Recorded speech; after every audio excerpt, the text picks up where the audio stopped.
Hello my dear friends, welcome to eMerit Learning App. This is Afzal Halif. നമ്മളിന്ന് discuss ചെയ്യാൻ പോകുന്നത് assistant motor vehicle inspector എന്ന പോസ്റ്റിനെ പറ്റിയുള്ളൊരു detail ഇൻട്രൊഡക്ഷനാണ്. ഈ പോസ്റ്റിന് എന്തൊക്കെ ക്വാളിഫിക്കേഷൻസ് വേണം, എന്തൊക്കെ ഫിസിക്കൽ സ്റ്റാൻഡേർഡ്സ് നമ്മൾക്ക് ഉണ്ടായിരിക്കണം, എന്തൊക്കെ സ്റ്റാൻഡേർഡ്സ് നമുക്ക് ഉണ്ടായിരിക്കണം. മോസ്റ്റ് ഇമ്പോർട്ടൻ്റ്ലി ഇപ്പോൾ നിലനിൽക്കുന്ന ഒരു അൺസർട്ടനിറ്റി, വർക്ക്ഷോപ്പ് എക്സ്പീരിയൻസ് വേണോ, ഹെവി ലൈസൻസ് വേണോ വേണ്ടേ എന്നുള്ള കാര്യങ്ങളും നമ്മൾ ഈ സെഷനിൽ ഡിസ്കസ് ചെയ്യുന്നതാണ്. അതിനു മുന്നേ നമുക്കൊരു എന്തുകൊണ്ടാണ് assistant motor vehicle inspector mechanical automobile diploma engineering സ്റ്റുഡൻസിൻ്റെ ഇടയിൽ പോപ്പുലർ ആവാനുള്ള റീസൺ, എന്തുകൊണ്ട് അവരുടെ ഡ്രീം പോസ്റ്റുകളിൽ ഒന്നായി ഈ അസിസ്റ്റന്റ് മോട്ടോർ വെഹിക്കിൾ ഇൻസ്പെക്ടർ എന്ന പോസ്റ്റ് മാറി എന്ന് നമുക്ക് നോക്കാം. ഇതിന് രണ്ട് റീസൺസാണ് എനിക്ക് ഒബ്സർവ് ചെയ്യാൻ പറ്റിയത്.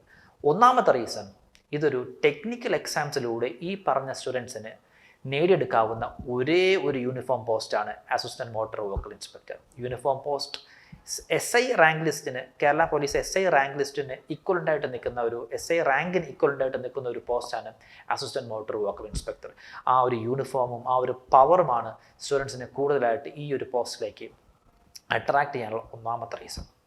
സെക്കൻഡ് റീസൺ, ടെക്നിക്കൽ എക്സാംസ് നമുക്കറിയാമല്ലോ, ഈ പറയുന്ന വേക്കൻസീസ് വളരെ കുറവായിരിക്കും. പക്ഷേ AMVക്ക് ഓൾമോസ്റ്റ് 400 വേക്കൻസീസ് വരെ നമുക്ക് ഈ പോസ്റ്റിൽ എക്സ്പെക്റ്റ് ചെയ്യാം. അപ്പോൾ കൂടുതൽ പോസ്റ്റ് ഉള്ളത് കൊണ്ട് തന്നെ കൂടുതൽ പേര് ഇതിലേക്ക് അട്രാക്റ്റ് ആവും. എന്നിരുന്നാലും ആദ്യം പറഞ്ഞ യൂണിഫോം പോസ്റ്റും ആ പവറും തന്നെയാണ് കുട്ടികളെ കൂടുതൽ ഇതിലേക്ക് അട്രാക്റ്റ് ചെയ്യുന്നത്. നമുക്ക് ഇനി ഇതിൻ്റെ ലാസ്റ്റ് ഇയറിൽ തൊട്ട് മുന്നേ 2015 നടന്ന എക്സാംസിൻ്റെ കുറച്ച് ഡീറ്റെയിൽസ് ഒന്ന് ഡിസ്കസ് ചെയ്യാം. വരും ജനറൽ ഇൻട്രൊഡക്ഷൻസ് ആണ് ഇതൊക്കെ. നമ്മൾ ആ പോസ്റ്റ് വരുന്നത് AMV assistant motor vehicle inspector ആണ്. ഈ പറഞ്ഞ എക്സാം, ഈ പറഞ്ഞ പോസ്റ്റ്. ആ ഡിപ്പാർട്ട്മെൻറ്റ് വരുന്നത് മോട്ടോർ വെഹിക്കിൾ ഡിപ്പാർട്ട്മെൻ്റ് ആണ്. ഈ 2015 നടന്ന എക്സാമിൻ്റെ റാങ്ക് ലിസ്റ്റ് നിലവിൽ വന്നത് 2017 ഓഗസ്റ്റിലാണ്. നമുക്കറിയാം കേരള PSC എക്സാംസ് റാങ്ക് ലിസ്റ്റിൻ്റെ വാലിഡിറ്റി 3 വർഷമാണ്. 2020 ഓഗസ്റ്റിൽ ഈ റാങ്ക് ലിസ്റ്റ് എക്സ്പയർ ആയിട്ടുണ്ട്. അതുകൊണ്ട് തന്നെ ഏറ്റവും ആദ്യം ഇനി മെക്കാനിക്കൽ ഓട്ടോമൊബൈൽ സ്റ്റുഡൻസിന് ഏറ്റവും ആദ്യം നോട്ടിഫിക്കേഷൻ പ്രതീക്ഷിക്കാവുന്ന ഒരു post assistant motor vehicle inspector തന്നെയാണ്. കഴിഞ്ഞ ലാസ്റ്റ് ഇയർ ടോട്ടൽ അഡ്വൈസ് പോയിരിക്കുന്നത് 370 ആണ്. ടോട്ടൽ അഡ്വൈസ് പോയിരിക്കുന്നത്.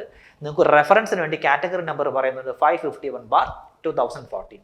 ഇതാണ് ഒരു ബേസിക് ഇൻഫർമേഷൻസ്.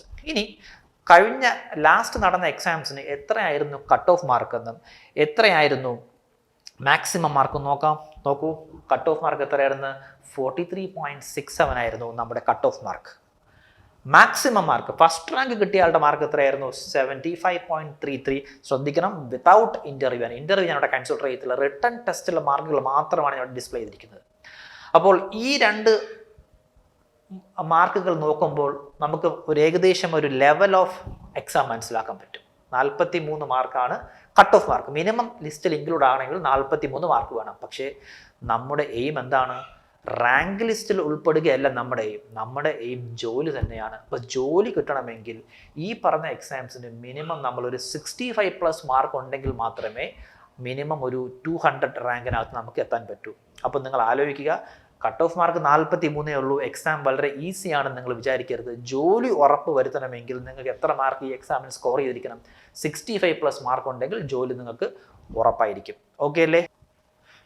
ഇനി നമ്മൾ ഡിസ്കസ് ചെയ്യാൻ പോകുന്നത് ക്വാളിഫിക്കേഷൻ ആണ്. നിലവിൽ ഏറ്റവും കൂടുതൽ അൺസർട്ടനിറ്റി ഉള്ള ഒരു ഏരിയയാണ് ക്വാളിഫിക്കേഷൻ. AMVക്ക് വർക്ക്ഷോപ്പ് എക്സ്പീരിയൻസ് വേണോ വേണ്ടയോ, ഹെവി ലൈസൻസ് വേണോ വേണ്ടയോ, ഇതെല്ലാം നമ്മൾ ഡിസ്കസ് ചെയ്യാൻ പോവുകയാണ്. ക്വാളിഫിക്കേഷൻസിൽ ഏറ്റവും ബേസിക് ക്വാളിഫിക്കേഷൻ എന്താണ്? 3 year diploma in mechanical or automobile. 3 year diploma mechanical ഓട്ടോമൊബൈലിന് കമ്പൽസറി ആണ്. പക്ഷേ ഇത് മിനിമം അല്ലെങ്കിൽ ബേസിക് ക്വാളിഫിക്കേഷൻ ആണ്. ഇതിന് മുകളിലുള്ള BTechകാർക്കോ MTechകാർക്കോ ഈ പോസ്റ്റിലേക്ക് അപ്ലൈ ചെയ്യാം. ഹയർ ഇക്വലൻസ് കൊടുത്ത് നിങ്ങൾക്ക് അപ്ലൈ ചെയ്യാവുന്നതാണ്. രണ്ടാമത്തെ ക്വാളിഫിക്കേഷൻ എന്താണ്? 1 year workshop experience from A government approved workshop. ശ്രദ്ധിക്കണം, ഞാൻ ആദ്യം ഇത് ലാസ്റ്റ് ഇയറിനകത്തുള്ള ഈ പറഞ്ഞ രണ്ടാമത്തെ എക്സ്പീരിയൻസ് ഒന്ന് ഡീറ്റെയിൽ ആയിട്ട് പറയാം. പിന്നീട് നമുക്കിത് വേണോ വേണ്ടെന്നെല്ലാം ഡിസ്കസ് ചെയ്യാം. അപ്പോൾ ഗവൺമെൻറ് അപ്രൂവ്ഡ് ആയിട്ടുള്ള വർക്ക്ഷോപ്പിൽ 1 year എക്സ്പീരിയൻസ് വേണം. പക്ഷേ ആ വർക്ക്ഷോപ്പിൽ എന്തെല്ലാം മെഷീനുകൾ, എന്തെല്ലാം എഞ്ചിനുകൾ റിപ്പയർ ചെയ്യണം അതും കൂടെ നോക്കണം. Repair of both light motor vehicles, heavy goods vehicles and heavy passenger motor vehicles fitted with petrol and diesel engine. പെട്രോളും ഡീസൽ എഞ്ചിൻ ഫിറ്റ് ചെയ്യുന്ന ഈ പറഞ്ഞ വെഹിക്കിളുകളുടെ റിപ്പയർ നടത്തുന്ന വർക്ക്ഷോപ്പിൽ നിന്ന് തന്നെ നിങ്ങൾക്ക് 1 year എക്സ്പീരിയൻസ് വേണമെന്നാണ് ഇവർ പറയുന്നത്. Last one, third, must hold a current valid driving license authorizing him to drive motorcycle, heavy goods vehicle and heavy passenger motor vehicle. അതായത് ഹെവിയും വേണം, ലൈറ്റ് മോട്ടോർ വെഹിക്കിൾ ലൈസൻസ് വേണമെന്നാണ് 2014 വന്ന നോട്ടിഫിക്കേഷൻ പറയുന്നത്. ഇപ്പോൾ അത് വേണോ വേണ്ടേ എന്നുള്ളതാണ് ചോദ്യം. ഇനി വരാൻ പോകുന്ന എക്സാമിന് ഈ പറയുന്ന 2 ക്വാളിഫിക്കേഷൻസും, ഡ്രൈവിംഗ് ഹെവി ലൈസൻസും വർക്ക്ഷോപ്പ് എക്സ്പീരിയൻസും വേണോ വേണ്ടേ എന്നുള്ളതാണ് കുട്ടികളുടെ ഇടയിൽ ഇപ്പോൾ നടക്കുന്ന ഒരു ചൂട് പിടിച്ച ഡിസ്കഷൻ. ഇതിൽ സത്യം പറഞ്ഞാൽ നിലവിൽ ആർക്കും യാതൊരുവിധ കൺഫർമേഷനും കൊടുക്കാൻ പറ്റത്തില്ല. ഒരുപാട് ഇൻസ്റ്റിറ്റ്യൂട്ടുകൾ ഇത് ഈ പറഞ്ഞ 2 എക്സ്പീരിയൻസുകളും അല്ലെങ്കിൽ എക്സ്പീരിയൻസും ഹെവി ലൈസൻസും ലിഫ്റ്റ് ചെയ്തു എന്ന് പറയുന്നൊരു കണ്ടീഷൻ പറഞ്ഞു കേൾക്കുന്നുണ്ട്. അതൊരു ശരിയായ നടപടിയല്ല. നമുക്ക് ആർക്കും PSCയുടെ നോട്ടിഫിക്കേഷൻ വരാതെ ഒരു കൺഫർമേഷൻ നമുക്ക് പറയാൻ പറ്റത്തില്ല. പിന്നെ എന്തുകൊണ്ട് ഇത് പ്രശ്നം വരുന്നു? കാരണം സെൻട്രൽ ഗവൺമെൻറ് നോട്ടിഫിക്കേഷൻസിനകത്ത് സെൻട്രൽ ഗവൺമെൻറ്റിൻ്റെ AMV എക്സാം കണ്ടക്ട് ചെയ്യാൻ വേണ്ടി അവർ നോട്ടിഫിക്കേഷൻ ഇറക്കിയിരുന്നു. അതിൽ ഈ പറഞ്ഞ എക്സ്പീരിയൻസും ഹെവി ലൈസൻസും അവർ ലിഫ്റ്റ് ചെയ്തിട്ടുണ്ട്.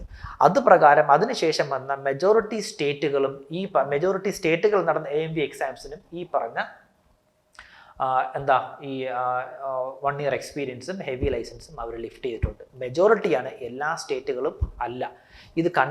ഈ എക്സ്പീരിയൻസും ഈ ഡ്രൈവിംഗ് ഹെവി ലൈസൻസും വേണമെന്ന് പറഞ്ഞ് നടത്തുന്ന സ്റ്റേറ്റുകളും ഉണ്ടായിരുന്നു. പക്ഷേ ഇതെല്ലാം വെച്ചുകൊണ്ട് നമ്മളൊരു കേരള PSCക്ക് ഒരു RTI ഫയൽ ചെയ്തിരുന്നു. അപ്പോൾ അതിൻ്റെ റിപ്ലൈ വന്നിരിക്കുന്നത് ഇത് ലിഫ്റ്റ് ചെയ്യുന്ന കാര്യം അവരുടെ പരിഗണനയിലാണ് എന്ന് തന്നെയാണ്. അതുകൊണ്ട് നമുക്കൊരു പ്രത്യാശ വെക്കാം, ഒരു പോസിറ്റീവ് റെസ്പോൺസ് ആണ് എല്ലാ സൈഡിലും നമുക്ക് കിട്ടുന്നത്. ഈ 2 എക്സ്പീരിയൻസും എടുത്ത് കളയാൻ സാധ്യത കൂടുതലാണ്. പക്ഷേ കൺഫർമേഷൻ നമുക്ക് ആർക്കും പറയാൻ പറ്റുന്നത് അത് PSC തന്നെ നോട്ടിഫിക്കേഷനിൽ വന്നാൽ മാത്രമേ നമുക്കത് പറയാൻ പറ്റൂ. പക്ഷേ ശ്രദ്ധിക്കേണ്ട ഒരു പോയിന്റ്, ഇത് ഞാൻ ഇവിടെ പറയാൻ കാരണം ഈ രണ്ട് എക്സ്പീരിയൻസും ഡ്രൈവിംഗ് ഹെവി ലൈസൻസ് എടുത്ത് കളഞ്ഞാൽ കോമ്പറ്റീഷൻ ടൈറ്റ് ആവും. പിന്നെ ഈ പറഞ്ഞ 43 ആയിരിക്കത്തില്ല കട്ട് ഓഫ്. കാരണം ഒരുപാട് കുട്ടികൾ ഇതിലേക്ക് പാർട്ടിസിപ്പേറ്റ് ചെയ്യാൻ വരും. ഒരുപാട് കുട്ടികൾ ഹാർഡ് വർക്ക് ചെയ്യുന്ന അല്ലെങ്കിൽ ടെക്നിക്കൽ നോളജ് ഒരുപാട് കുട്ടികൾ എൻ്റർ ചെയ്താൽ കോമ്പറ്റീഷൻ ടൈറ്റ് ആവും. അപ്പോൾ ഇതുവരെ ചെയ്തുകൊണ്ടിരുന്ന പ്രിപ്പറേഷൻസ് ഒന്നും മതിയാകാതെ വരും. അതുകൊണ്ട് നന്നായി പ്രിപ്പയർ ചെയ്യുക. നിങ്ങളുടെ പ്രിപ്പറേഷൻ ഒന്ന് സ്ട്രോങ് ആക്കാൻ വേണ്ടിയാണ് ഞാൻ ഈ കണ്ടീഷൻ ഡിസ്കസ് ചെയ്യാൻ തന്നെ കാരണം. ഓക്കെ, ഇനി വരുന്നത് ഏജ് ലിമിറ്റാണ്. നമുക്കറിയാം 21 to 36 ആണ് age limit for assistant motor vehicle inspector. ഇതിനകത്ത് റിസർവേഷനിനകത്തുള്ള ഏജ് റിലാക്സേഷൻ വരുന്നുണ്ട്, നമുക്കറിയാവുന്ന പോലെ തന്നെയാണ്. ഫിസിക്കൽ സ്റ്റാൻഡേർഡ്സ് ആണ് ഇനി അടുത്ത് വരുന്നത്. ഫിസിക്കൽ സ്റ്റാൻഡേർഡ്സ് എന്താ വരുന്നത്? Height 65 cm four mail candidate and 65 cm അല്ല 165 cm ആണ്. This is 165.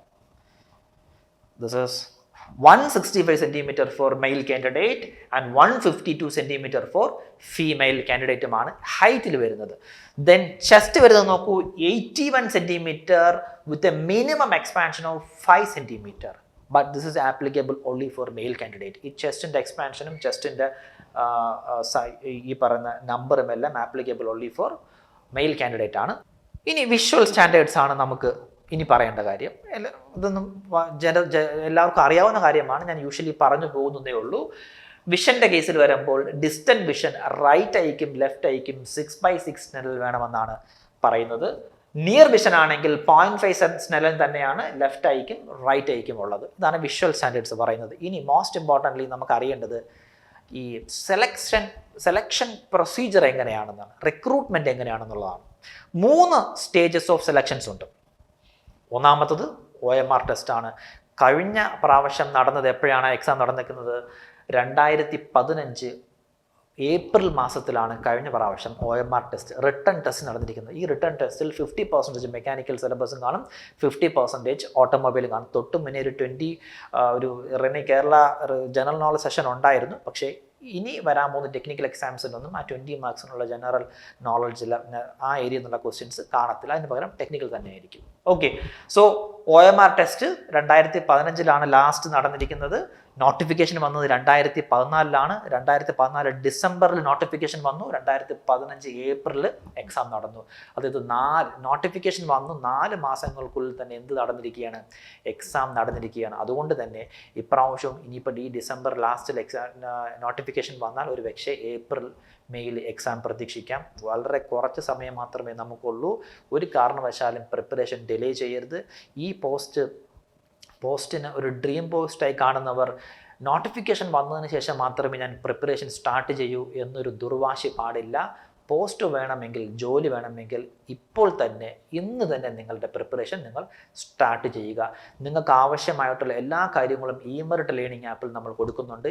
പ്രത്യേകിച്ചും അസിസ്റ്റൻറ്റ് മോട്ടോർ വെഹിക്കിൾ ഇൻസ്പെക്ടറിന് വേണ്ടിയുള്ള ഫ്രീ ക്ലാസ്സും നമ്മുടെ ഇമെറിറ്റ് ലേണിംഗ് ആപ്പിലുണ്ട്. നിങ്ങളത് കയറി കാണുക. ഓക്കെ, നിങ്ങൾക്ക് ഉറപ്പായിട്ടും അത് ഉപകരിക്കപ്പെടും.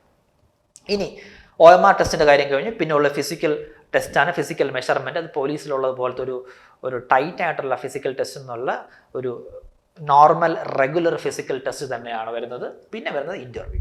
അപ്പോൾ ആദ്യം OMR ടെസ്റ്റ് കഴിഞ്ഞ ഉടനെ അതിൽ ക്വാളിഫൈ ആയിട്ടുള്ളവർ അവർ ഫിസിക്കൽ മെഷർമെൻറ്റിന് വിളിക്കും. അതിനും ക്വാളിഫൈ ആയിട്ടുള്ളവർ അവരെവിടെ വിളിക്കും, ഇൻ്റർവ്യൂവിന് വിളിക്കും. ഈ മൂന്ന് ലെവലും ക്വാളിഫൈ ചെയ്യുന്നവർക്ക് അസിസ്റ്റൻറ്റ് മോട്ടോർ വെഹിക്കിൾ ഇൻസ്പെക്ടറായിട്ട് കയറാവുന്നതാണ്. ഓക്കെ, നിങ്ങൾ ഉറപ്പായിട്ടും അടുത്ത വീഡിയോ സെഷൻ കണ്ടിരിക്കണം. കാരണം ആ വീഡിയോ സെഷൻസിൽ നമ്മൾ ഡിസ്കസ് ചെയ്യാൻ പോകുന്നത് AMVയുടെ സിലബസാണ്. ഒരു കോമ്പറ്റേറ്റീവ് എക്സാംസിൻ്റെ ഹാർട്ട് എന്ന് പറയുന്നത് സിലബസ് തന്നെയാണ്. സിലബസിൽ എവിടെ നിന്ന് തുടങ്ങണം, ആദ്യം ഏത് സബ്ജക്റ്റ് പഠിക്കണം, ഏതൊക്കെ സബ്ജക്റ്റുകൾ കണക്ട് ചെയ്ത് പഠിക്കണം, എന്തൊക്കെ പഠിക്കേണ്ട എന്ന് വേണ്ടിയുള്ള എല്ലാ കാര്യങ്ങളും ഒരു AMV എക്സാമിന് സീരിയസ് ആയിട്ട് പ്രിപ്പയർ ചെയ്യുന്ന സ്റ്റുഡൻസിന് ആവശ്യമുള്ള മുഴുവൻ ഗൈഡൻസും തൊട്ടടുത്ത വീഡിയോസ് നമ്മൾ പ്രൊവൈഡ് ചെയ്യുന്നതാണ്. So thank you.